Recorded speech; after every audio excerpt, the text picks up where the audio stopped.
आदाब नाजरीन, इस्तकबाल है आपका। मैं हूं कुर्बान अली और हाजिर हूं आज का मुद्दा लेकर।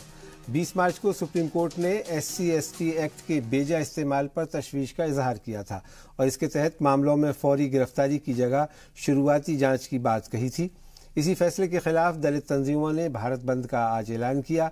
बंद के दौरान एहतजाज और पुरतशद्दुद वाक़यात भी पेश आए और 8 लोगों की मौत हो गई। कई ऐसे इलाके भी थे जहां हालात काबू से बेकाबू हो गए। इसी दौरान मरकजी हुकूमत ने सुप्रीम कोर्ट के फैसले पर नजरसानी के लिए एक अर्जी दाखिल की। हालांकि सुप्रीम कोर्ट ने रिव्यू पिटीशन पर फौरी समाअत से इनकार कर दिया है। अदालत ने कहा है कि इस मामले को फौरी तौर पर देखे जाने की ज़रूरत नहीं है। इस दौरान वजीर दाखिला राजनाथ सिंह ने तमाम तंजीमों और सियासी पार्टियों से अमन बनाए रखने की अपील की है।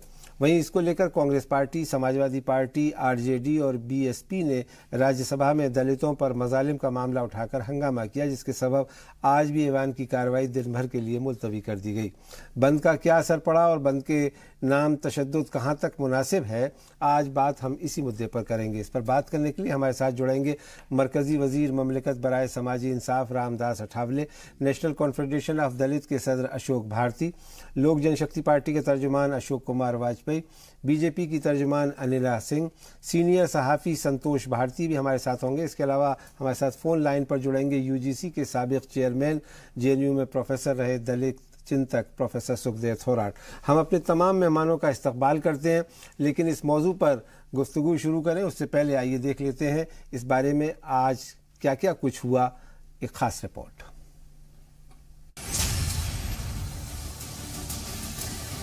बिहार से उड़ीसा, यूपी से MP, राजस्थान से पंजाब,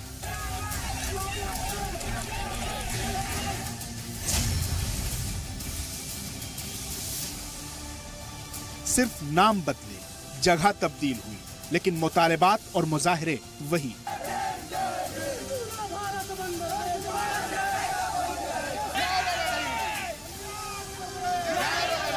वही नाराजगी और वही दलित तंजीमों की मांग। हालांकि सड़कों पर फूटे दलितों के गुस्से को देखते हुए मरकजी सरकार ने सुप्रीम कोर्ट के फैसले के खिलाफ रिव्यू पिटीशन दायर की। SC/ST एक्ट के संबंध में पुनर्विचार याचिका जो है दाखिल की जा चुकी है।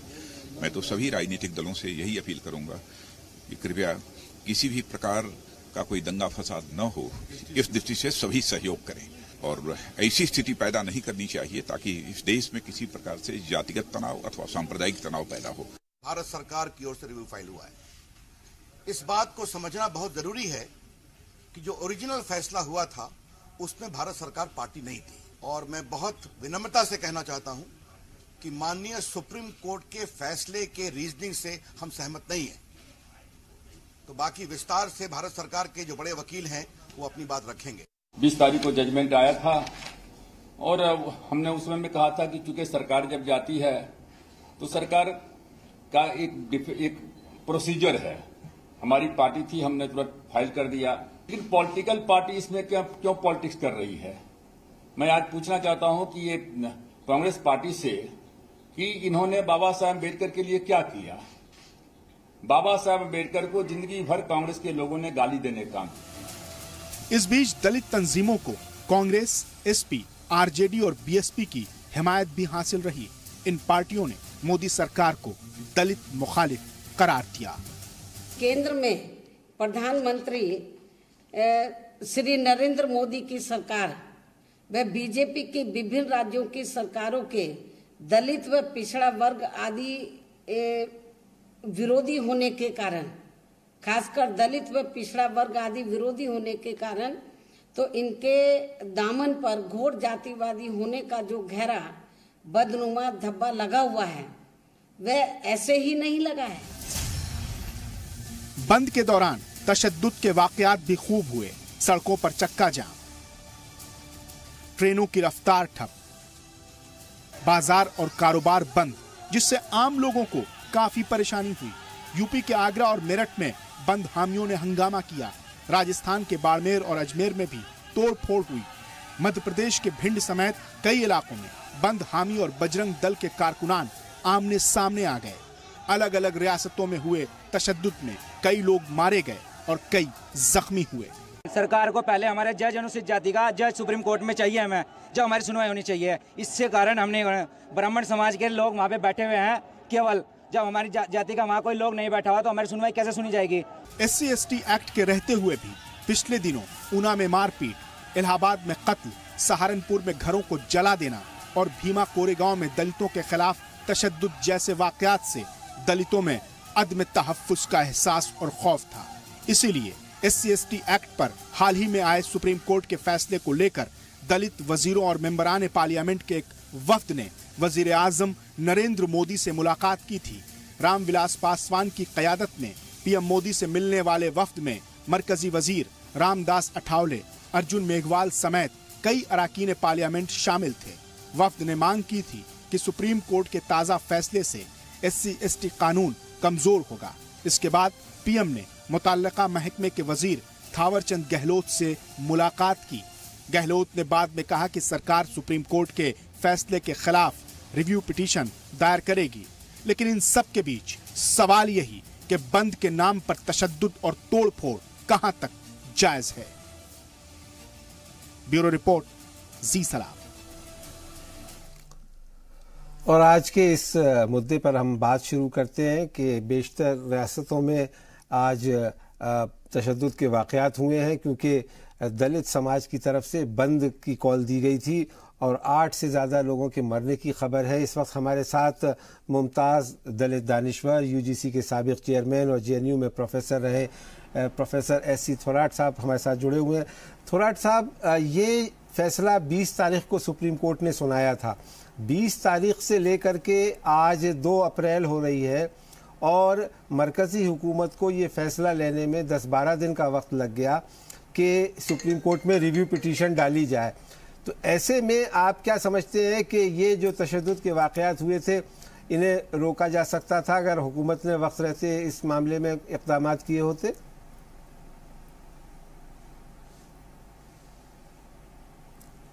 प्रोफेसर थोराट, आप सुन पा रहे हैं मुझे?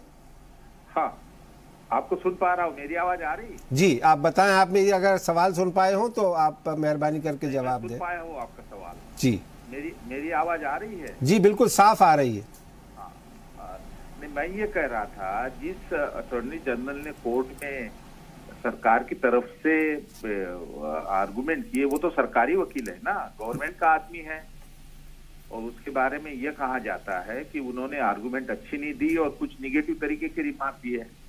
यदि अटॉर्नी जनरल या गवर्नमेंट का नॉमिनी है, नामुंदा है, तो उससे तो गवर्नमेंट की इंटेंशन पता चल जाते हैं ना कि उन्होंने इसको सीरियसली कंसीडर नहीं किया। अब जाके दलितों ने जब विरोध किया बड़ी तादाद के, तब जाके फाइल हो रही है। तो ऐसी इसमें इंटेंशन तो लगता नहीं है।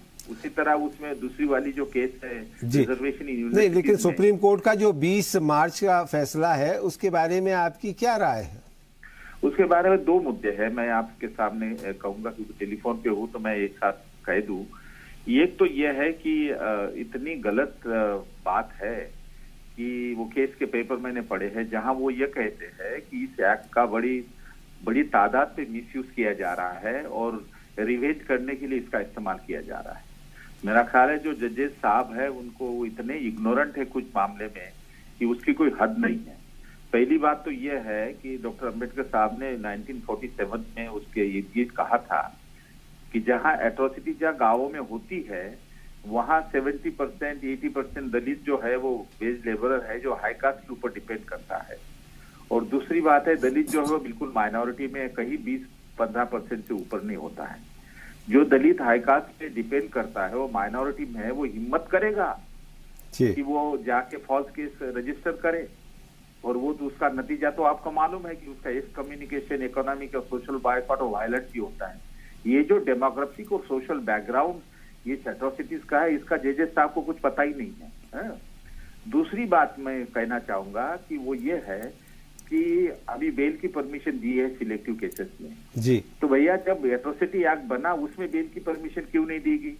2015 में उसको सुधार किया, अमेंडमेंट आई, उसमें भी बेल की जो अर्लियर प्रोविजन है कि बेल नहीं मिलेगी, 24 आवर्स में केस दाखिल होना चाहिए, ये सारे जो कंडीशन लगाए वो एट्रोसिटी एक्ट में क्यों लगाए? इसका मतलब, इसका अर्थ ये था कि जिसको न्याय देना है दलित, ये सबसे वीक है, और इसके बारे में कभी भी केसेस को वीक बनाया जा सकता है, दबाव लाया जा सकता है जी। इसलिए 24 घंटों में केस रजिस्टर होनी चाहिए और आदमी को अरेस्ट करना चाहिए।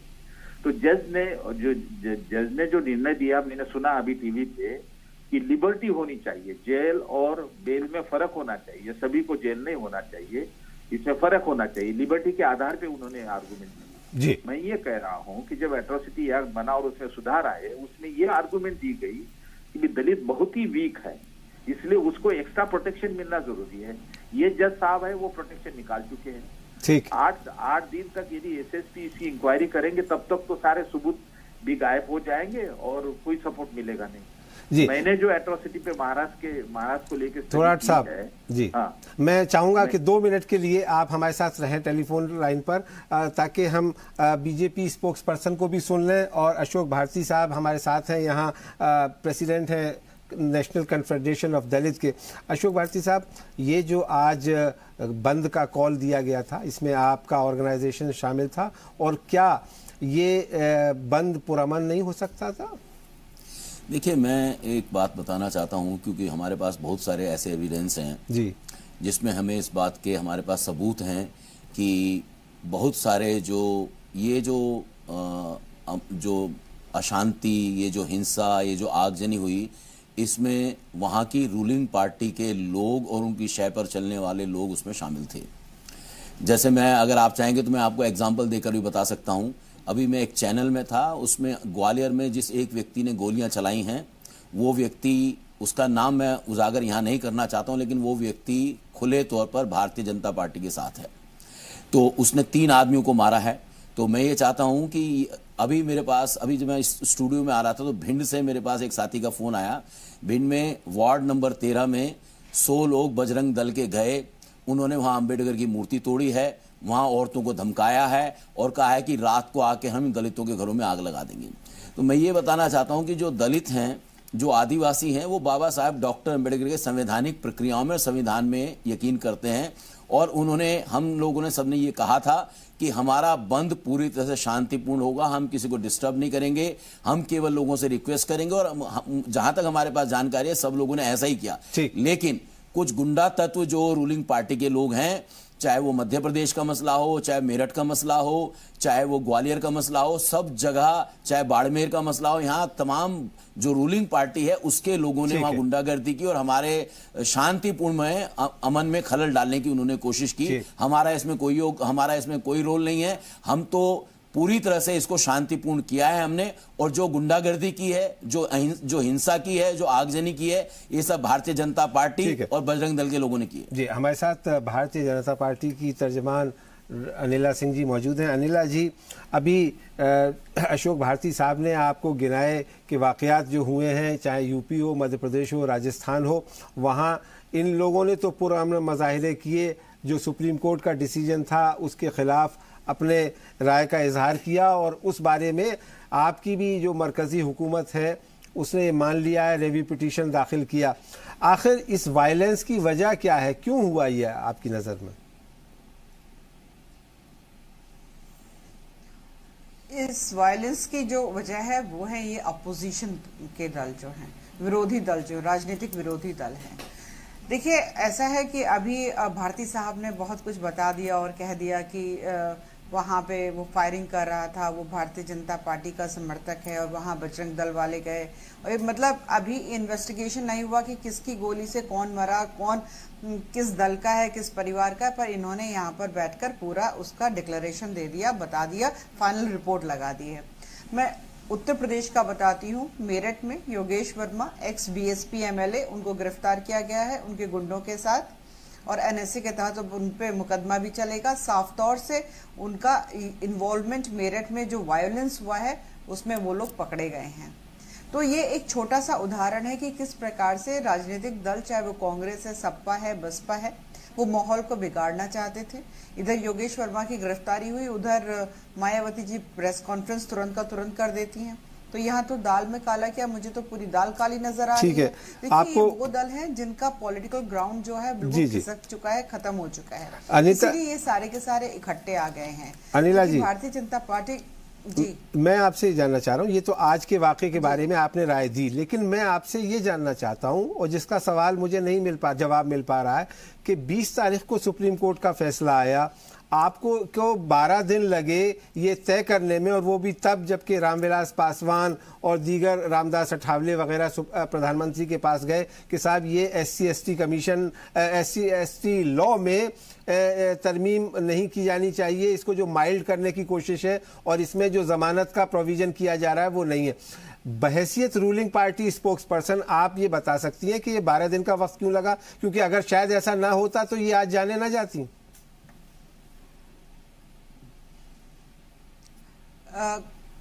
कुर्बान अली साहब, आप ये कह रहे हैं कि ये 12 दिन क्यों लगा दिए गए? जी।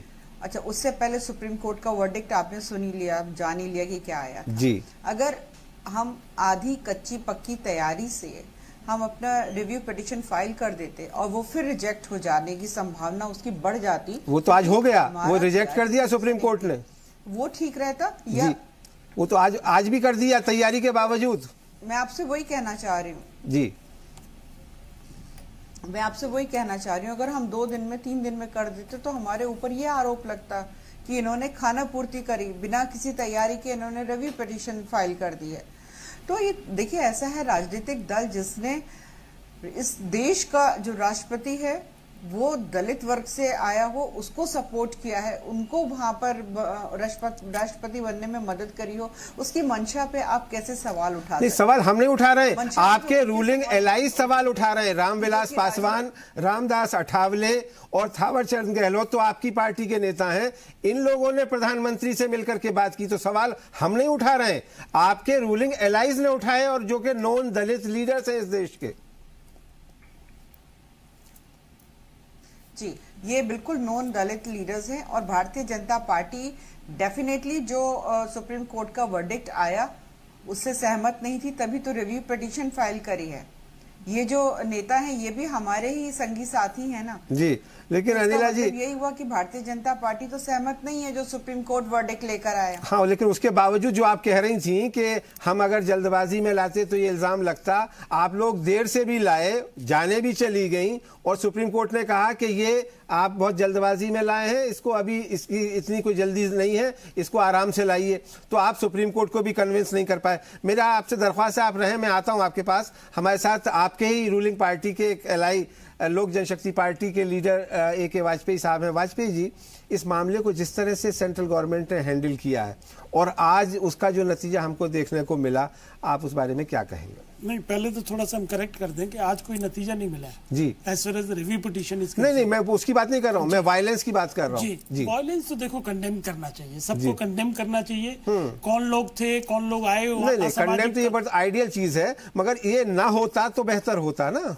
नहीं, बिल्कुल ठीक बात है, ये भी बात ठीक है कि ऐसा नहीं होना चाहिए, और क्यों हुआ ये दलित चिंतन जो करते हैं उन लोगों को भी जवाब देना है। लेकिन मैं उसमें बाद में जाऊंगा। पहला क्वेश्चन ये है कि ये जजमेंट जो दिया है, ये सुप्रीम कोर्ट ने जजमेंट दिया, और इसमें क्या खामियां रही जिसके बेस पे अब क्या रिव्यू हो सकता है या नहीं हो सकता। सेक्शन 18 जो एट्रोसिटी प्रिवेंशन एक्ट का है, जो एक्ट 1989 में जब VP सिंह गवर्नमेंट थी और रामविलास पासवान जी मिनिस्टर थे, उसी वक्त ये आया था। उसमें सेक्शन 18 कहता है कि एंटीसिपेटरी बेल का प्रोविजन इन अक्यूज्ड को अवेलेबल नहीं है जी। सुप्रीम कोर्ट ने क्या किया, सेक्शन 18 को ultra vires to the constitution declare नहीं किया है, बगैर उसको इलीगल डिक्लेयर करे हुए, बगैर अल्ट्रा वायरस डिक्लेयर करे हुए उन्होंने गाइडलाइंस बना दी है। और नंबर 1 ये चीज कह दी कि अब से एंटीसिपेटरी 438 CRPC का प्रोविजन जो है वो इसमें जो अक्यूज्ड होंगे उनको भी मिलेगा। तो उससे क्या हुआ, डाइल्यूट हो गया।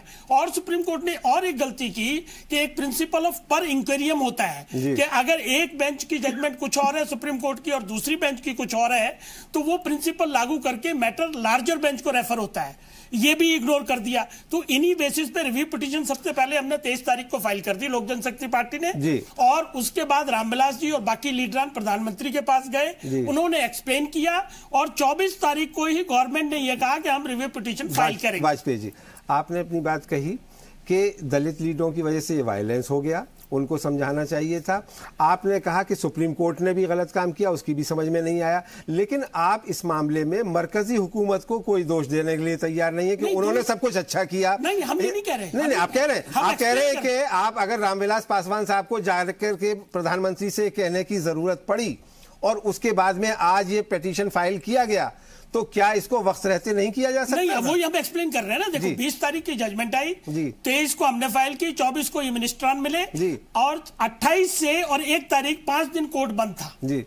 तो सरकार का एक प्रोसेस, तो सरकार की तरफ से बयान तो आ सकता था कि हम ऐसा करने जा रहे हैं। बयान दिया, नहीं, ऐसा बयान नहीं दिया कि हम करने जा रहे हैं। नहीं, माफ कीजिएगा, नहीं प्लीज आप इसको डिफेंड ना करें, क्योंकि सरकार की तरफ से कोई बयान नहीं आया। मैं आता हूं आपके पास में। इस वक्त हमारे साथ सीनियर सहाफी और साबिक मेंबर पार्लियामेंट हफ्तरोजा चौथी दुनिया अखबार के एडिटर संतोष भारती साहब जुड़ गए। संतोष भारती साहब, आज जिस तरह से मुख्तलिफ रियासतों में तशद्दुद के वाक़यात हुए, 8 से ज़्यादा लोगों की जान चली गई, बेतहाशा प्रॉपर्टी को नुकसान पहुंचा है, आगजनी की गई है और मुल्क में एक फ़िरक़ेवाराना तशद्दुद का माहौल पैदा किया गया है, इस पूरे मामले को लेकर के आप क्या कहना चाहेंगे? कुरमान साहब, मैं क्या कहूँ, मैं तो सिर्फ दुख व्यक्त कर सकता हूँ कि सरकार, आपने जो भी बात कही 100% सही है। सरकार जिसका यह निकलता है कि सरकार सही समय पर सही फैसला लोगों तक नहीं पहुंचा पाती है। सरकार को ये अंदाजा हो जाना चाहिए था, इंटेलिजेंस यूनिट्स हैं, इतनी सारी यूनिट्स हैं, उनको हो जाना चाहिए था कि इसका असर देश में क्या पड़ेगा। अगर यही बात मंत्री जो अभी कह रहे हैं, हमारे कानून की, अगर वो पहले कह देते कि हम रिव्यू पिटीशन दायर करेंगे और इसके ऊपर पार्टियों को बुला लेते, एक साथ कोई हलचल दिखाई देती, तो शायद देश में ऐसा नहीं होता। लेकिन सबसे बड़ी चीज यह कि सरकार ने वो तो किया ही नहीं, और आज जो सरकार ने किया है, सरकार ने कहीं पर भी इसको गंभीरता पूर्वक इस प्रदर्शन को न राजनीतिक तौर पे रोकने की कोशिश की और न एडमिनिस्ट्रेटिव लेवल के ऊपर। ये जो दुख है वो सरकार की नाकामयाबी बताता है, और मैं दुख के साथ ये कहता हूं क्योंकि हमारा सरकार के ऊपर भरोसा होता है, सरकार हमारी जान माल की रक्षा करेगी। अब मैं आपको कुर्बान भाई बताऊं, आज लोग जो अस्थियां लेकर के वो हरिद्वार जा रहे थे, उनकी गाड़ी भी तोड़ी गई। ये सिर्फ इसलिए क्योंकि पुलिस का कहीं पर भी किसी तरह का बंदोबस्त नहीं है। बच्चे अपने स्कूल से घर नहीं पहुंच पाए, छोटे छोटे 8-8, 10-10 साल के बच्चे, इसलिए क्योंकि मारे डर के उनके माँ बाप का क्या हालत है, दिन भर वो फोन करते रहे। इसको संभालना तो सरकार के हाथ में था ना, केंद्र सरकार के हाथ में, नहीं संभाल पाए। अब नहीं संभाल पाए, फिर आप बहाने बनाए, वो अलग चीज है। आपके बहानों को स्वीकार कर लेते हैं, पर जो लॉस हुआ है या जो भरोसा टूटा है कि आप सही समय पर सही फैसला नहीं लेते हैं, इसको तो स्वीकार करना पड़ेगा नहीं कि सही समय पर फैसला नहीं हुआ। जी, आप रहे संतोष जी, मैं आऊंगा आपके पास दोबारा। अगर ऐसी थोराट साहब हमें सुन पा रहे हो तो मैं आपसे ये जानना चाहूंगा कि आपने पूरा हमारे पैनल की बात सुनी, बात निकल करके ये आ रही है कि एक सरकार की तरफ से एक ऐसी लापरवाही हुई है कि जिसे किसी भी तरह से जस्टिफाई नहीं किया जा सकता। अब आप जो कह रहे थे इस मसले के बारे में कि इस पर ऐसा फुल प्रूफ अप्रोच सरकार बनाए ताकि सुप्रीम कोर्ट भी कन्विंस हो और देश में एक मैसेज जाए कि हाँ, ये सरकार दलितों के हक की बात कर रही है और जो कानून बनाया गया था उसको किसी तरह से माइल्ड नहीं किया जाएगा, वो क्या हो सकता है? नहीं, इसी सरकार ने 2015 में एट्रोसिटी एक्ट में अमेंडमेंट लाके इसको स्ट्रांग बनाया है। जो नॉन बेल देने की जो प्रोविजन है वो कायम रखी है और सारी उसमें सुधार किए हैं, उसी को वो डिफेंड करें। और सरकार ने लोकसभा के थ्रू किया है, राज्यसभा के थ्रू किया है, सरकार डिफेंड कर सकती है। मुझे ये समझ में नहीं आ रहा है कि जो अटॉर्नी जनरल वहां गवर्नमेंट के बिहाफ पे वो बात कर रहा था, पेपर में तो यही न्यूज है कि he couldn't argue it properly और sometime he has also made some negative remarks। तो मैं ये कहता हूँ कि सरकार ने अपना जो एक्ट सुधारित किया है उसको वो डिफेंड करे। और दूसरी बात यह है कि ऊना इंसिडेंट जो गुजरात में हुआ, उसके बाद लोकसभा में 5 घंटे की डिबेट हुई कि एट्रोसिटी को कैसे कम करें। उसके ऊपर कोई स्टेप लिया गया नहीं, सिर्फ प्रॉमिस किया गया। 2013 से लेके 2016 तक एट्रोसिटी केसेस हर साल 40,000 बनी रही, बल्कि 400 केसेस में बढ़ोतरी हुई। बीजेपी की जो सभी राज्य पार्टी की सरकार जहाँ है वहाँ एट्रोसिटी है और होती है, लेकिन ये तो उम्मीद की जा सकती थी ना कि बीजेपी की सरकार जिस राज्य में है वहाँ एट्रोसिटी घटे कम से कम। जी, वहां तो घटी नहीं, वहां तो बड़ी है। 8 राज्य में बीजेपी के एट्रोसिटी बढ़ी हुई है। तो सरकार को ये भी कहना चाहिए कि सिर्फ बातों से नहीं होगा, बजट एट्रोसिटी पे बढ़ाने से नहीं होगा। थोड़ा बहुत बढ़ा है बजट, लेकिन कुछ नए तरीके से सोचना चाहिए कि एट्रोसिटी 40,000 एन्युअली होती है, इसको कैसे कम करें। उसमें तो कुछ दिख नहीं रहा हूं मैं, कोई मिलिटेंट एक्टिविटी नहीं है। ठीक, काउ प्रोटेक्शन के लिए बहुत कुछ किया जा रहा है, करना चाहिए, उनकी विचारधारा है, मुझे कोई आपत्ति नहीं है। लेकिन भैया ये एट्रोसिटी भी तो हो रही है, ये भी तो वायलेंस है, इनको भी रोका जाना चाहिए। इसके लिए भी कोई कलेक्टिव एफर्ट करो ना, जिससे रोका जाए। ठीक, इसके बदले में ओपनली हो रही है। गुजरात में जो है बच्चों को कार के पीछे बांधा जाता है और पिटाई होती है। जी जी। और कोई जगह यह है कि एक लड़के और लड़की को बेचारे को निकित किया जाता है, उनकी प्रदर्शनी निकालती है। तो ये सारा रोकना चाहिए ना, बातों से नहीं होगा। चलिए प्रोफेसर सुखदेव थोराट साहब, आपका बहुत शुक्रिया। मुझे यहाँ रुकना होगा एक छोटे से ब्रेक के लिए, लेकिन आप फोन लाइन के जरिए हमारे साथ इस बहस में जुड़े, आपका बेहद शुक्रिया। हम यहाँ रुकेंगे एक छोटे से ब्रेक के लिए, जल्द हाजिर होते हैं जी सलाम पर। हम बात कर रहे हैं आज अपने प्राइम टाइम शो में कि दलितों का जो बंद हुआ था उसको लेके तशद्दुद के वाक़यात क्यों हुए, क्या इन वाक़यात को रोका जा सकता था और आखिर अमन की बहाली कैसे हो। एक छोटा सा ब्रेक, जल्द हाजिर होते हैं।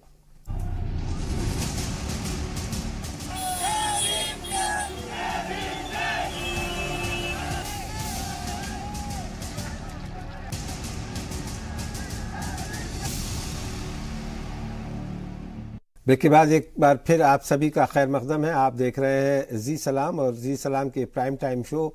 आज का मुद्दा में हम बात कर रहे हैं कि आज रिजर्वेशन को लेकर के, SC ST के कानून को लेकर के जो एक बंद किया गया था, उसका कॉल दिया गया था। कई रियासतों में वहाँ तशद्दुद के वाक़यात हुए, 8 से ज़्यादा लोग मारे गए हैं और अभी तक वो तशद्दुद रुकने का नाम नहीं ले रहा है। अशोक भारती साहब, आपकी तंजीम नेशनल कन्फेडरेशन ऑफ दलित उसमें शामिल थी जिसने ये कॉल दिया बंद का, और आप लोगों ने बहुत सी जगह मुजाहरे भी किए, लेकिन आपने कहा कि साहब ये वायलेंस जो किया गया है ये रूलिंग पार्टी की तरफ से और उसके वर्कर्स की तरफ से किया गया। लेकिन हमने देखा कैमरे पर कि बहुत जगह दलित वर्कर्स भी जो थे वो काफ़ी तशद्दुद थे, बहुत वायलेंट थे, और उन्होंने भी इस वायलेंस को बढ़ाने में का काम किया है। क्या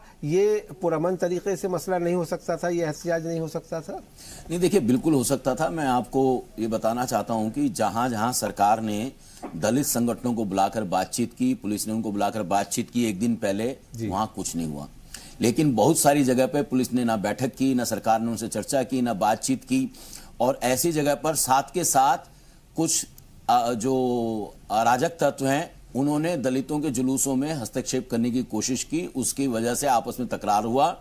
तो मुझे लगता है कि ये बड़ा दुखदाई है और ऐसा नहीं होना चाहिए था, क्योंकि पूरा का पूरा जो मसला था ये शांतिपूर्ण तरीके से होना था और ज्यादातर जगह पर शांतिपूर्ण तरीके से हुआ है, क्योंकि केवल ये 3, 4, 5 जगह जो है वहां का मसला ज्यादा आ रहा है। लेकिन बाकी जगह पर आप देखिए, उड़ीसा देखिए, पंजाब देखिए, हरियाणा देखिए, बाकी जगह ये 4-5 जगह जरूर दुर्घटना जो हिंसा हुई है वो बड़ी दुखदाई है और हम इसको कंडेम करते हैं कि ऐसा नहीं होना चाहिए। तो हम मानते हैं कि सरकार के अमले की तरफ से इसमें कमजोरी थी। मैं 2-3 बातें आपके साथ कहना नहीं, क्योंकि गुस्सा लोगों को समझ में आना चाहिए कुर्बान साहब, कि देखिए क्या है कि पूरी न्यायिक प्रक्रिया के अंदर एक तरीका बना हुआ है कि कोई व्यक्ति एक व्यक्ति केस फाइल करता है और जो जजेस हैं हाई कोर्ट के हों चाहे सुप्रीम कोर्ट के हों, उसमें जो है अनुसूचित जाति जनजाति के पूरे समाज के ऊपर के अधिकारों पर वो फैसला करते हैं। जैसे इस केस में ये मसला महाराष्ट्र के एक अधिकारी और एक कर्मचारी के बीच में था।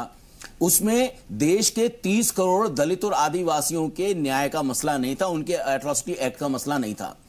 अगर मान लीजिए सुप्रीम कोर्ट को पूरे कानून के ऊपर अगर कोई फैसला करना था तो वाजिब ये होता था कि उनको national commission for schedule caste, national commission for schedule tribe, जो सरकार की मशीनरी है, संवैधानिक संस्थाएं, उनको बुला के पूछना चाहिए था। अगर सुप्रीम कोर्ट के दिमाग में ये डाउट था, जजों के दिमाग में ये डाउट था कि इसका दुरुपयोग हो रहा है, तो वो एविडेंस मांगते। अगर एविडेंस मांगते तो कमीशन को बुलाना चाहिए था, लेकिन उन्होंने बुलाया नहीं किसी को। और ये फैसला कॉन्स्टिट्यूशन बेंच को करना चाहिए। जी बिल्कुल। तो ये जो है, ये जो इसको कहते हैं कि एब्रप्ट जो फैसले करते हैं, जो अपनी जो उनके सुप्रीम कोर्ट अगर परसेप्शन के आधार पर फैसला करने लगेगा तो न्याय पर किसकी उम्मीद टिकेगी? हम यही कहना चाहते हैं सरकार, और इसलिए दलितों में ज्यादा गुस्सा था कि 30 करोड़ लोगों के हितों को सुप्रीम कोर्ट के 2 जजों ने बिना कानूनी प्रक्रिया को फॉलो किए हुए फैसला दे दिया। फिर दलित 20 तारीख को फैसला, 21 तारीख को इंतजार करते रहे, सरकार का कोई बयान नहीं आया। इतना बड़ा 30 करोड़ लोगों की जिंदगी के सम्मान से जीने का सवाल, सुप्रीम कोर्ट ने बार बार कहा है कि राइट टू लाइफ जो आर्टिकल 21 है वो सैक्रोसेंट है, उसको प्रोटेक्ट करना चाहिए। और इसने पूरे देश के 30 करोड़ दलित आदिवासियों की जिंदगी खतरे में डाल दी इस फैसले ने। तो ऐसे में दलितों में गुस्सा बड़ा वाजिब था और उसके खिलाफ सरकार को तुरंत कार्रवाई करनी चाहिए थी, लेकिन सरकार ने नहीं किया। 10 दिन लगा दिए। सरकार ने वाया मीडिया इस्तेमाल करने की कोशिश की, सरकार ने बहानेबाजी की।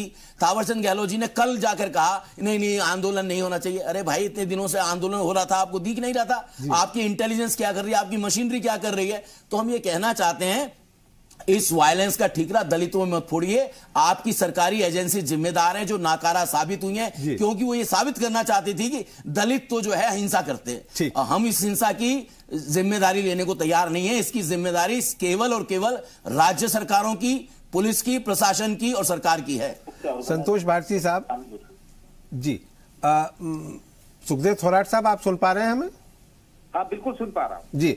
अभी अशोक भारती साहब ने कुछ वाजिब सवाल उठाए और आपने भी उसकी तरफ पहले ध्यान दिया था, लेकिन सवाल ये है कि क्या इसके पीछे किसी तरह का कोई पैटर्न डिजाइन आपको दिखाई देता है? कोई पॉलिटिक्स हो रही है क्या? हम ये जो सन 90 में मंडल कमीशन लागू किया गया था, उस वक्त जो राजधानी में तशद्दुद के वाक़यात देखने को मिले थे, कुछ उस तरफ ये हम जा रहे हैं क्या? अरे भाई, इसमें कोई पॉलिटिक्स नहीं है। देखिए, मैंने ऑल इंडिया लेवल पे 7 राज्य से दलितों की तरफ से इस तरह से प्रोटेस्ट होना ये कभी देखा नहीं अब तक में जी। और ये कोई एक पॉलिटिकल पार्टी बहुत सालों से कुछ काम नहीं कर रही है। ये बड़ा वॉलंटरी रिस्पॉन्स है लोगों का। उनको लगा है कि इतनी सारी एट्रोसिटी होती है, इतने सारे प्रोटेक्शन कायदे में होने के बावजूद भी, तो वो भी थोड़ा सा जो प्रोटेक्शन था वो सरकार, सुप्रीम कोर्ट जो है वो निकाल रहा है और उसमें सरकारी वकील है। ये एक कॉन्टिन्यूस आउटक्राई है। और सबसे ज्यादा मैं बताऊं, जो लोगों को बात सबसे ज्यादा उनको बुरी लगी और जिससे उनको एंग्विश और पेन हुआ, वो सुप्रीम कोर्ट की डिसीजन में ये कहा है कि ये मिसयूज होता है और दूसरों को रिवेंज लेने के लिए, जो बिल्कुल सारासार गलत है। और उससे ज्यादा एंग्विश लोगों में हुई और वो ये लोगों का एक वॉलंटरी रिस्पांस है। वायलेंस जरूर नहीं होना चाहिए था, डेमोक्रेटिक तरीके से होना चाहिए था, जैसे अशोक भारती ने कहा, ज्यादातर जगह पे लोकशाही तरीके से हुआ। लेकिन मेरा ख्याल है ये जिस तरह से उनकी डिग्निटी को, उनके इंटेंशन को सुप्रीम कोर्ट ने कहा है कि नहीं ये सारा मिसयूज करते हैं, बड़े कठिन शब्द है यदि आप पढ़ेंगे उसमें तो। और ये रिवेंज सेटल करने के लिए करते हैं। बताइए, ये दलित गरीब जो है उनमें ताकत भी है इस तरह का करने की।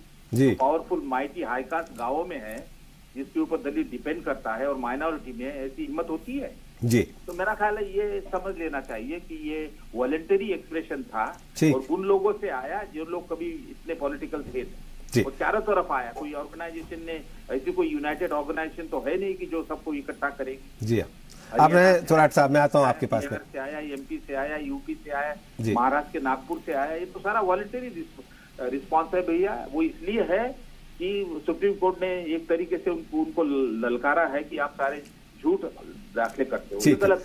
अशोक कुमार वाजपेयी साहब, अभी आपने प्रोफेसर थोराट को सुना, जो कि बहुत ही मुमताज दलित चिंतक और प्रोफेसर हैं, यूजीसी के चेयरमैन रहे हैं, और आपने अभी अशोक भारती साहब को भी सुना। उनकी बात में बहुत वाजिब बात कह रहे हैं वो, लेकिन लगता ये है कि शायद जो हुकूमत वक्त है वो इसमें कुछ सियासत देख रही है और आने वाले इलेक्शन में उसका कुछ फायदा लेने की कोशिश की जा रही है, इसलिए शायद वक्त रहते हुए ये सारा काम नहीं किया गया, इसको खराब होने दिया गया। नहीं, देखो, हमारा मानना यह है कि सरकारें जो है ना वो दंगा वगैरह कराने की उसमें फिराक पे नहीं रहती हैं जी। अपीजमेंट की फिराक में तो पुरानी सरकारें रही हैं, वो देखा है। कई कमीशन की रिपोर्ट है कि सरकारें रही हैं, मैं नहीं कह रहा हूं, आपकी इत्तला के लिए। कुर्बान अली साहब, सरकारें अपर कास्ट को अपीज कर रही है, सरकारें जजमेंट के जरिए दंगा कराएंगी तो सरकारें सफल कैसे होंगी, सरकारें चलेंगी कैसे? अगर मान लो ये आज का ही आंदोलन है, इसमें हिंसा हो रही है, तो ये सब सरकार के खिलाफ जा रहा है, ये तो हम सब लोग कह रहे हैं। तो ये मानना तो होगा नहीं कि सरकार करा रही। हाँ, ये मानना हो सकता है कि ये सारे इस मसले में सरकार ने जल्दबाजी जो काम करना चाहिए था वो नहीं कर पाए, और उसमें हम जस्टिफाई भी करें तो उसका कोई मीनिंग नहीं रह जाता है, बिकॉज जो मैसेज जाना था वो चला गया। जबकि हमने सबसे पहले फाइल कर दी पिटीशन, रिव्यू पिटीशन, और रिव्यू पिटीशन तो अगर डिसमिस हो गई तो फिर क्या करेंगे? तो उसके बाद हमको आर्टिकल 32 में रिट पिटीशन फाइल करनी है सरकार को, और मान लो वो भी डिसमिस हो गई तो अल्टीमेटली सरकार को ऑर्डिनेंस लाना पड़ेगा। तो इन सब चीजों का भी सरकार ने ध्यान किया है कि नहीं किया, यह भी उनको जवाब देना पड़ेगा। लेकिन एक और गंभीर विषय है कि दंगे फिसाद अगर होते हैं तो उसमें गरीब गुरबा ही मारा जाता है, कोई अपर कास्ट का या कोई बहुत ज्यादा संपन्न आदमी तो मारा नहीं जाता। अब आज के उसमें कोई ये ब्लेम नहीं कर रहा कि दलित के समाज के लोगों ने हिंसा की है, उसको हिंसात्मक बना दिया गया है। काफी मीडिया में कहा जा रहा है, बार बार कहा जा रहा है कि दलितों ने ये वायलेंट प्रोटेस्ट किया जिसकी वजह से हिंसा हुई। नहीं, तो वो कहना मीडिया में अगर कहा जा रहा है तो वो गलत कहा जा रहा है, क्योंकि दलित, हमारा ये मानना है कि दलित तो वैसे ही शोषित है, ना उनके पास हथियार है ना उनके पास कोई चीज है। बावजूद इसके ये इल्जाम भी उसके सिर आया, जाएगा उसके सर जो सत्ता से बाहर है, जो विरोधी पार्टी। मैं आता हूं आपके पास। संतोष भारती साहब, क्या हम सन 90 के साल वाली राजनीति देख रहे हैं कि जब मंडल आया था उसके बाद कमंडल की सियासत हुई थी?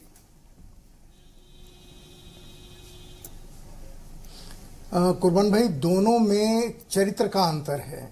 उस समय भी नौजवानों में गुस्सा था, लेकिन ये जो गुस्सा है, ये गुस्सा इसलिए कि आप देख रहे होंगे पिछले 3-4 साल से कुछ वर्ग ऐसे हैं जनता के, नौजवानों के ही, जो भिन्न भिन्न नामों से उन जगहों पर प्रदर्शन करते हैं जहां मस्जिदें होती हैं, उन जगहों पर प्रदर्शन करते हैं जहां मुसलमानों की बस्तियां होती हैं, उन जगहों पर प्रदर्शन कर रहे हैं जहां पे जुलूस निकलते हैं, और उसके परिणाम स्वरूप दंगे होते हैं, जो अभी पिछले कुछ दिनों में हम लोग जिसके चश्मदीद रहे हैं। कुछ ये एक ग्रुप ऐसा है जो सीधे सीधे गाय के नाम पर लव जिहाद, मतलब कुछ न कुछ करते रहते हैं। इसका गुस्सा भी लोगों के अंदर जमा होता है, और मुझे लगता है कि मैं इस राय से ज्यादा सहमत हूं कि ये स्पॉन्टेनियस लोगों का था, क्योंकि लोगों के मन में गुस्सा था और उनको लगा कि अब तो ये भी हक हमारा छिन रहा है। और खासकर आप जिस मीडिया में है, टेलीविजन ने भी इसमें काफी मदद की। यहां हुआ तो उसने कहा वहां भी करें, वहां भी करें, पर मुझे सिर्फ ये लगता है कि इसका जिस तरह से राजनीतिक सामना सारे राजनीतिक दलों को या सरकार को करना चाहिए था, किसी ने नहीं किया, और दलितों के मन में ये भावना घर कर रही है कि पूरे इस माशरे में, पूरी इस सियासत में हमारी कोई जगह धीरे धीरे जो थी वो खत्म हो रही है जी। और ये जो खत्म हो, और देखिए कोई दलित नेता इसको लीड लेने के लिए सामने नहीं आया अपने आप। अभी जिसने कहा, जिन भाई ने, मैं उनसे सहमत हूं कि ये कोई ऐसा कॉल नहीं था कि ऑल इंडिया कोई ऑर्गेनाइजेशन हो जिसने कॉल दिया हो, लेकिन न मायावती जी, न रामविलास जी, या न जितने भी हैं, ये सब आज टीवी पे आए, लेकिन इनमें से किसी का कोई रोल था नहीं इसको ऑर्गेनाइज करने में। लोग अपने आप खड़े हुए, और ये देश में एक नई तरह की चीज, कुर्बान भाई, मुझे लग रहा है पैदा हो रही है कि लोग अपने आप खड़े होंगे। चाहे हम सुप्रीम कोर्ट का भी इसमें बहुत बड़ा रोल है, वो मैं अगर आप पूछेंगे तो मैं बताऊंगा, लेकिन अभी मैं नहीं कहना चाहता। मैं सिर्फ यही खत्म करता हूं, इसको सियासी तौर पर बड़ी नासमझी के साथ हैंडल किया गया। सरकार ने सरकार की तरह काम नहीं किया, राजनीतिक दल की तरह काम किया, जो सरकार को नहीं करना चाहिए। ठीक है, हमारे साथ अनिला सिंह जी दोबारा जुड़ गई हैं। माफ कीजिएगा अनिला जी, आपके साथ राब्ता हमारा खत्म हो गया था। अभी आपने संतोष भारती साहब को सुना, वो बहुत ही जिम्मेदार जर्नलिस्ट हैं और मेंबर पार्लियामेंट भी रह चुके हैं और एक लंबा तजर्बा है। उनका कहना ये था कि हुकूमत को जिस जिम्मेदारी के साथ इस मामले को डील करना चाहिए था वो उसने नहीं किया, और शायद इस कोताही की सजा इस देश के आम नागरिक को भुगतनी पड़ रही है। आप बहैसियत एक जिम्मेदार पार्टी तर्जमान होने के नाते इस मामले पर क्या कहना चाहेंगे? आपका फाइनल कमेंट। कुर्बान साहब, सरकारें जो किसी की भी हो, राजनीतिक दल कोई भी हो, और जब वो सरकार में होते हैं तो कोई भी सरकारें नहीं चाहती हैं कि माहौल गड़बड़ हो, पर फिर भी अगर माहौल गड़बड़ होता है तो कहीं ना कहीं प्रश्न चिन्ह लगता है उन लोगों के ऊपर जो कि ये चाहते हैं कि माहौल खराब कर कर उनको किस प्रकार से राजनीतिक फायदा हो सकता है। देखिए, भारतीय जनता पार्टी का जो मंत्र है वो है सबका साथ सबका विकास, और जब हम सबका साथ सबका विकास कहते हैं यहाँ पे कुर्बान साहब, तो अभी जो थरोट साहब थे, जब मेरे से कनेक्शन कट गया तो उससे पहले मैंने सुना, उन्होंने कहा कि हर साल यहाँ पर 40,000 केसेस जो हैं वो SC ST में दर्ज होते हैं। तो मैं ये कहती हूँ अच्छी सरकार का काम तो वही है ना कि ये ना तो ये 40,000 हो और ना ही 48 लाख केस जो बाकी लोगों के ऊपर होते हैं वो भी ना हो। वो भी कहीं ना कहीं अगर चाहे वो ब्राह्मण है, चाहे वो ठाकुर है, चाहे वो वैश्य है, किसी भी जाति से है, चाहे वो जाट है, गुर्जर है, सैनी है, अगर गरीब इंसान है और उसके ऊपर जाति हो रही है तो उसके ऊपर भी नहीं होनी चाहिए, किसी के ऊपर नहीं होनी चाहिए। ये हमें संवैधानिक हक हमारे संविधान ने दे रखा है, और सरकारों का और राजनीतिक दलों का या जो भी जिम्मेवार जगहों पर बैठे हुए लोग हैं उन सब की जिम्मेवारी है। जो 35% बिलो पॉवर्टी लाइन के नीचे जो हमारे दलित रहते हैं उनका भी ख्याल रखना चाहिए, और जो 65% जो दलित नहीं है और गरीबी रेखा से नीचे रहते हैं उनका भी ख्याल रखना चाहिए। मुझे समझ में नहीं आता उन राजनीतिक दलों का जो कि बांट रहे हैं, लगातार धर्म और जाति पे बांट रहे हैं कि ये मुसलमान, ये हिंदू, ये सिख, ये बुद्ध, ये जैन, ये ईसाई। जी, ये बात सुनने में अनिला जी बहुत अच्छी लग रही है, लेकिन तुझे हम वाली समझते जो ना बादाख्वार होता। मैं यहाँ रुकूंगा एक छोटे से ब्रेक के लिए। आपसे दरख्वास्त है कि आप बराए मेहरबानी बनी रहे हमारे साथ। हम जल्द हाजिर होते हैं और इस बहस को आगे बढ़ाएंगे कि कैसे हम अपने इस अजीम मुल्क को एक तरह से बेहतर बना करके रख सकते हैं जहाँ किसी को किसी से कोई शिकायत ना हो। छोटा सा ब्रेक, जल्द हाजिर होते हैं।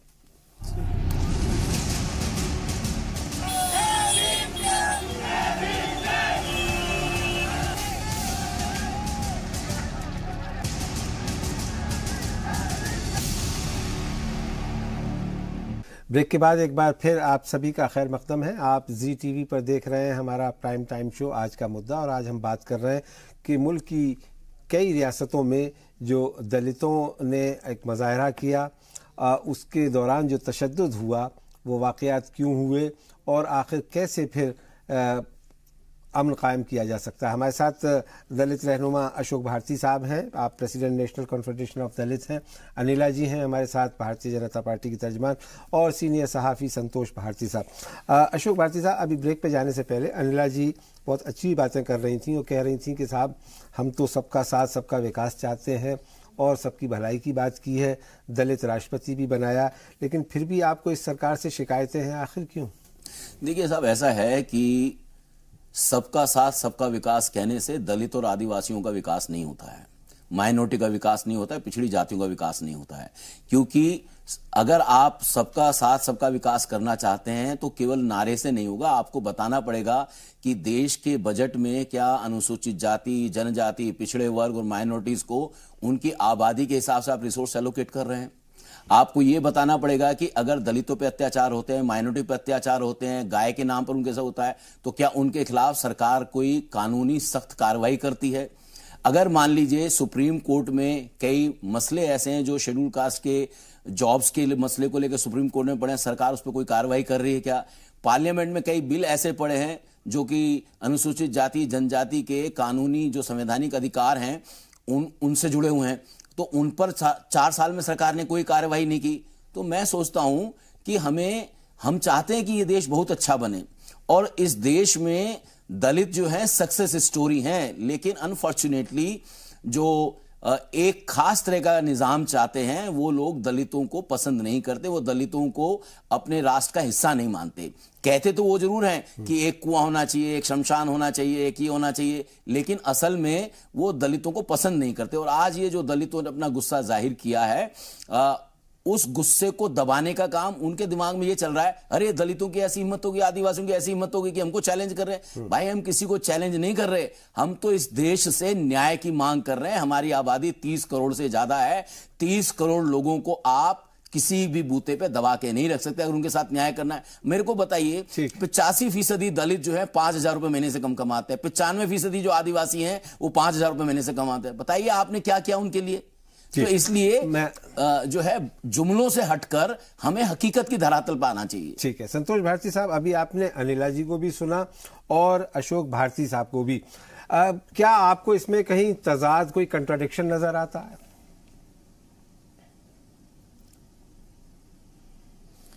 देखिए, मैं इन दोनों की बात के ऊपर तो कमेंट नहीं करूंगा क्योंकि दोनों के नजरिए अपनी अपनी जगह पर हैं, पर इतना मैं जरूर कहूंगा कि जमीन पे जब हम देखते हैं तो जो कथनी और करनी का फर्क बहुत नजर आता है, और इसमें सिर्फ मोदी जी का नाम नहीं है, इसमें सरकारों का इन जनरल जो रवैया है वो रवैया उन लोगों के प्रति जो दलित और पिछड़े या वंचित हैं उनके प्रति कोई बहुत प्रायोरिटी का नहीं है, इसीलिए उनके लिए कोई काम बहुत ज्यादा हो नहीं रहे हैं। ये शिकायत अशोक जी की सही है।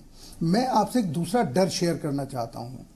पहले सुप्रीम कोर्ट जब फैसले लेता था जिससे देश की किस्मत जुड़ी हो या देश के रहने वाले लोगों की किस्मत जुड़ी हो, तो बहुत सोच समझ करके फैसले लेता था जी। अब आज हमारे चीफ जस्टिस साहब ने जब ये बात हुई कि सरकार वहां रिव्यू पिटीशन डालेगी या अपील उसने की, तो ये बयान आना कि हम इसको उतनी त्वरा से नहीं, उतनी जल्दी नहीं सुनेंगे, इसका कोई मुझे बहुत मतलब नहीं दिखाई दिया। एक दूसरी चीज, सुप्रीम कोर्ट को जितना ध्यान देना चाहिए लोगों की किस्मत के ऊपर, अब मैं आपसे एक काल्पनिक सवाल पूछता हूं। सुप्रीम कोर्ट अक्टूबर में शायद ये फैसला सुनाए कि राम जन्मभूमि और बाबरी मस्जिद की जमीन किसकी है, क्योंकि जमीन के आधार पर फैसला सुनाएगा। मान लीजिए उसने ये फैसला दे दिया कि ये जो मुस्लिम पैरोकार हैं शिया वक्फ बोर्ड, उसकी जमीन है, तब क्या होगा देश में? उसकी तैयारी सरकार कुछ कर रही है कि नहीं कर रही? सरकार पहले से तैयारी नहीं करती है, यही तो दुख है।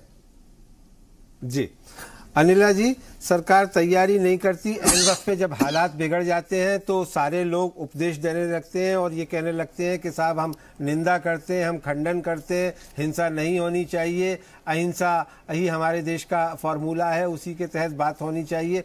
लेकिन जब यहाँ सीधे तौर पे बात हो रही है संविधान की, और वो भी सुप्रीम कोर्ट में, देश की सबसे बड़ी अदालत में, फिर उस मामले में भी कोताही करना और उसको सही वक्त रहते हुए उसको निपटारा न करना, इसके लिए कौन जिम्मेदार? कुर्बान साहब, मैं एक छोटा सा सवाल पूछना चाहूंगी भारती साहब से, और संतोष जी भी जवाब देना चाहें तो मुझे अच्छा लगेगा। यहां पर बैठकर बहुत बड़े हिमायती बन रहे हैं भारती साहब, ठीक है, दलितों के, शेड्यूल कास्ट के, मैं एसटी की तो बात भी नहीं कर रही हूँ यहाँ। आपने मुझे कॉम्प्लीमेंट दे दिया। जो 17% रिजर्वेशन दिया हुआ है संविधान, नहीं मैं बिल्कुल कॉम्प्लीमेंट करती हूँ। आप अगर काम कर रहे हैं दलितों के लिए तो मैं आपको कॉम्प्लीमेंट करूंगी। मैं केवल इतना पूछना चाहती हूँ, जो 17% रिजर्वेशन दिया हुआ है एम्प्लॉयमेंट में, क्या इनकी कोई ऑर्गेनाइजेशन या जो दलितों के बहुत बड़े हिमायती या लीडर बनते हैं, इन्होंने कभी ये देखा जो 17% रिजर्वेशन देते हैं, कितने दलित उसमें सेलेक्ट होकर आते हैं और कितने पद जो है खाली रह जाते हैं क्योंकि कैंडिडेट ही नहीं होते हैं? क्या काम करते हैं ये दलितों के बीच में जाकर? यहां पर केवल ये दिखाना कि हम दलितों के हिमायती हैं, हम दलितों के सबसे बड़े नेता हैं, वोट दो वोट दो वोट दो। तो असली में कितना काम कर रहे हैं ये लोग? अब जवाब सुन लीजिए क्योंकि वक्त का मैं थोड़ा सा, दोबारा आईएएस बनता है जी, उस बेटे का दोबारा बेटा आईएएस बनता है, ये 70% का कोटा क्यों नहीं पूरा हो रहा और ये बैकलॉग क्यों है? कितना वो टीचर बन रहा है, कोई जवाब नहीं होगा। जी भारती साहब, देखिए, मैं आपको ये बताना चाहता हूं आपकी जानकारी के लिए, जब मोदी जी से पहले जो प्रधानमंत्री थे या जो भी सरकार है या ये सरकार भी है, उनको लगातार इस बात को लेकर हम दबाव डालते रहे हैं, मांग करते रहे हैं, लेकिन ये सरकार तो बिल्कुल नहीं सुन रही। उन सरकार के तो प्रधानमंत्री के साथ मीटिंग हो जाती थी, ये प्रधानमंत्री तो किसी की बात सुनते नहीं, अपनी बात बताते रहते हैं। तो मैं ये बताना चाहता हूं कि जो दलित आदिवासी जो है वो अपने अधिकार के लिए लड़ रहे हैं। हमारी शिकायत यही तो है कि हमारा जो आरक्षण आप दे नहीं रहे, बल्कि उसको खत्म करने की कोशिश कर रहे हैं। हमारी शिकायत यही तो है कि हमारे ऊपर अत्याचार हो रहे हैं और जो कानून है उसको भी रद्द कर रहे हैं। संविधान में लिखा हुआ है। मैडम वही कह रहा हूँ कि आरक्षण संविधान में लिखा है, लेकिन सरकार लागू नहीं कर रही और सरकार आपके हाथ में है। 19 राज्यों की सरकारें आपके हाथ में है। अगर आपकी सरकार नहीं करेगी, अरे प्रधानमंत्री जी तो सबका साथ सबका विकास बोल रहे हैं। आप भी पैनल पर बैठ, लेकिन अनिला जी क्या इसके लिए कितने मैं मोदी सरकार की बात नहीं कर रहा। क्या पिछले 70 साल में जितनी सरकारें रही हैं वो सब जिम्मेदार नहीं है कि दलितों का, एसटी का जो बैकलॉग था वो कभी पूरा नहीं हुआ? कुर्बान साहब, एक चीज और मैं बोलूं, दलित शब्द का अर्थ क्या होता है? जो क्रैश्ड हो, जो टूटा हुआ हो। मैं भारती साहब से केवल इतना कहना चाहूंगी, आप वाकई में अगर दलितों के हिमायती हैं, सबसे पहले आप एक मुहिम छेड़िए, मैं आपके साथ आऊंगी। दलित क्या मुहिम छेड़ेंगे? लगता है कि अनिला जी से हमारा संपर्क टूट गया। संतोष भारती साहब, 1 मिनट है आपका आखिरी और फाइनल कमेंट कि इस मसले का हल क्या है? कुर्बान साहब, इसका एक ही हल है इस सारी चीज का कि सरकार इस सारी चीज को, जितने भी सवाल भविष्य में आने वाले हैं या अभी जो हमारे सामने सवाल हैं, इनके ऊपर लोगों को इन्वॉल्व करे, बातचीत में छुपाए नहीं, और अपनी तैयारी रखे कि अगर फिर भी कुछ विस्फोट होता है, उस विस्फोट का सामना कैसे करें, जिसको वो खुलेआम छोड़ देते हैं। पर अनिला जी का बात का एक लाइन में जवाब देता हूं कि इस स्थिति का कि वो जगह भरी नहीं जाती, इसका जिम्मेदार कौन है? इसकी जिम्मेदार तो सरकार ही है, क्योंकि उसका सिस्टम ऐसा है कि जिसमें दलित या आदिवासी ऊपर आ ही नहीं पाते हैं, वो पूरा भरते नहीं है। और दूसरी तरफ से संघ प्रमुख मोहन भागवत ये बयान देते हैं कि इस देश में आरक्षण खत्म होना चाहिए, क्योंकि वो भेदभाव बढ़ाता है। आरक्षण क्यों होता है? भेदभाव खत्म करने के लिए। आप दूसरा बयान देते हैं। तो ये जो लोगों की मानसिकता के ऊपर प्रहार हो रहा है, उस प्रहार का प्रदर्शन वो भले ही गुस्से के, प्रधानमंत्री जी ने क्या कहा था ये भी बता दीजिए। हमने आज देखा है। जी अनिला जी क्या कहना चाह रही हैं? प्रधानमंत्री ने क्या कहा है? प्रधानमंत्री जी ने कहा था ना, मेरे जीते जी आरक्षण नहीं खत्म हो सकता। जी, लेकिन बिहार के चुनावों से पहले भागवत साहब का बयान आया, नहीं बोला था, उसके बाद 2-3 बार आया, तो उसे तो आप अपना आदर्श मानती हैं ना? आरएसएस को तो आपकी पैतृक संस्था। भागवत साहब ने ऐसा कुछ बोला नहीं था, ये लोग गलत तरीके से बताते हैं। अच्छा, चलिए, बहुत बहुत शुक्रिया हमारे साथ इस बहस में जुड़ने के लिए। संतोष भारती साहब, अनिला जी, अशोक भारती साहब, और साथ ही हमारे साथ AK वाजपेयी LJP पार्टी के नेता, और प्रोफेसर सुखदेव तोराट दलित चिंतक इस चर्चा में जुड़े। आप सबका बेहद शुक्रिया। उम्मीद की जानी चाहिए कि आने वाले दिनों में मुल्क के हालात बेहतर होंगे, अमन व अमान कायम होगा, और सुप्रीम कोर्ट में जो मुकदमा चल रहा है, सरकार हुकूमत उसमें पेशरफ्त करते हुए इस मसले को कानूनी तरीके से सुलझाने की कोशिश करेगी। इसी उम्मीद के साथ आज इस प्रोग्राम में मेरे साथ इतना ही। इजाज़त दीजिए। आदाब।